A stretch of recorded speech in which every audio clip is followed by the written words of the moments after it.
नमस्कार दोस्तों, बहुत बहुत स्वागत आप सभी का आपके अपने इस YouTube चैनल पे। दोस्तों मैं हूं एडवोकेट मंजीत और दोस्तों आज के इस वीडियो में हम लोग एक बहुत ही महत्वपूर्ण प्रश्न को जानेंगे। दोस्तों क्या होता है कि जब भी कोई व्यक्ति किसी बैंक से सिक्योर्ड लोन लेता है, प्रॉपर्टी अगेंस्ट लोन लेता है, यानी कि उसने अपनी प्रॉपर्टी को बंधक रख करके बैंक से लोन लिया है और वह लोन चुकाने में डिफ़ॉल्ट कर देता है, तो जब बैंक उसके अकाउंट को एनपीए करती है तो एनपीए के बाद उसे एक डिमांड नोटिस भेजी जाती है, जिसे सर्फेसी एक्ट के सेक्शन 13 क्लॉज 2 के अंदर डिमांड नोटिस कहा जाता है।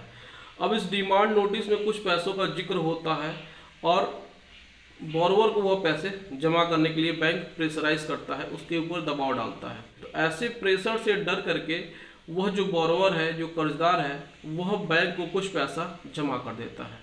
लेकिन जैसे ही वो पैसा जमा करता है उसके बाद क्या कंडीशन होती है, उसके साथ आगे भी प्रॉब्लम बनी रहती है, हर प्रकार की समस्याएं उसकी यथास्थिति बनी रहती है।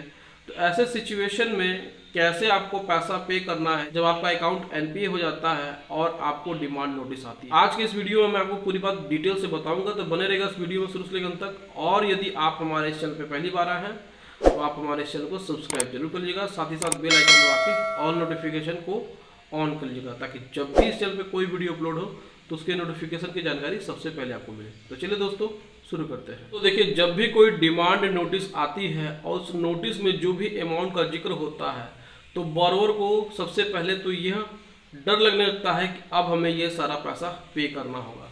यानी कि आपने एक होम लोन लिया है और उस होम लोन को आपने 20 सालों के लिए लिया है, लेकिन आप 3 महीने की ईएमआई नहीं पे करते हैं तो बैंक आपको एक डिमांड नोटिस भेज देता है एनपीए होने के बाद।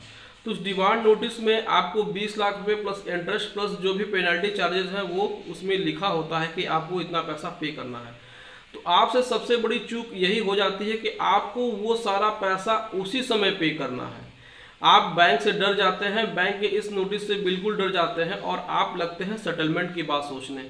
बैंकों से लगते कहते हैं कि सेटलमेंट करना है, तो बैंक आपकी स्थिति को जान जाता है कि आपके पास पैसा तब बिल्कुल है ही नहीं, यानी कि आपके सारे रिसोर्सेज खत्म हो चुके हैं।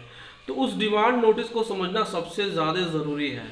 आप में से कुछ लोग ऐसा काम करते हैं कि उस डिमांड नोटिस में जो अमाउंट लिखा होता है उसको तो पूरा नहीं पे करते हैं, लेकिन जो भी कुछ है 5-10 जो भी आप उसको उसमें से पैसा पे कर देते हैं बैंक को, लेकिन बैंक फिर भी आपके अकाउंट को एनपीए कैटेगरी से बाहर नहीं निकालती है।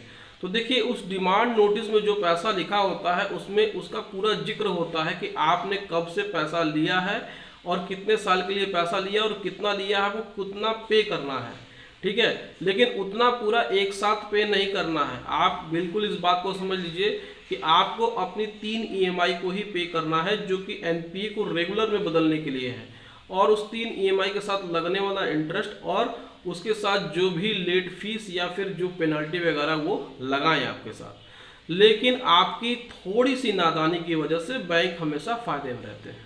तो देखिए, इसमें आपको करना क्या है, आप डिमांड नोटिस को पढ़िए और उसके बाद सीधे अपने बैंक के मैनेजर से कांटेक्ट करिए। आप उनसे कहिए कि सर ये तो नोटिस आपने हमें डिमांड नोटिस की भेज दी, अब हमें ये बताइए कि हमारा जो अकाउंट एनपीए है उसको रेगुलेट करने के लिए हमें कितना पैसा पे करना होगा।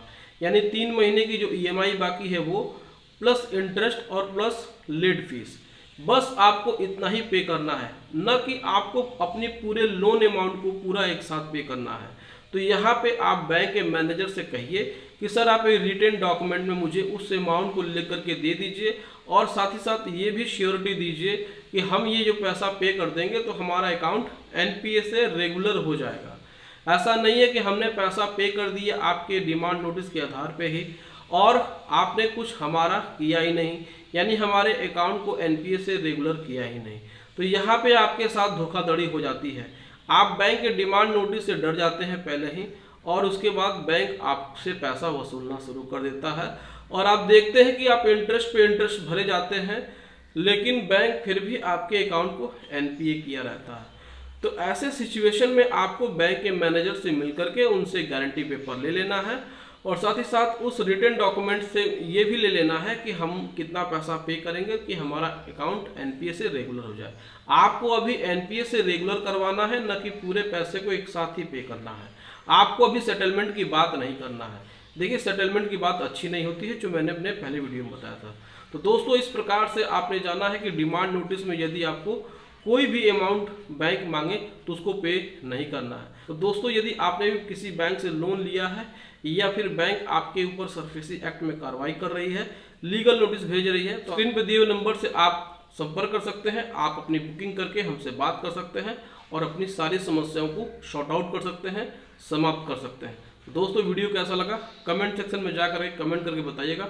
वीडियो अच्छी लगी हो तो वीडियो को लाइक कर दीजिएगा, शेयर कर दीजिएगा और हमारे इस चैनल को सब्सक्राइब जरूर करिएगा। Thank you so much.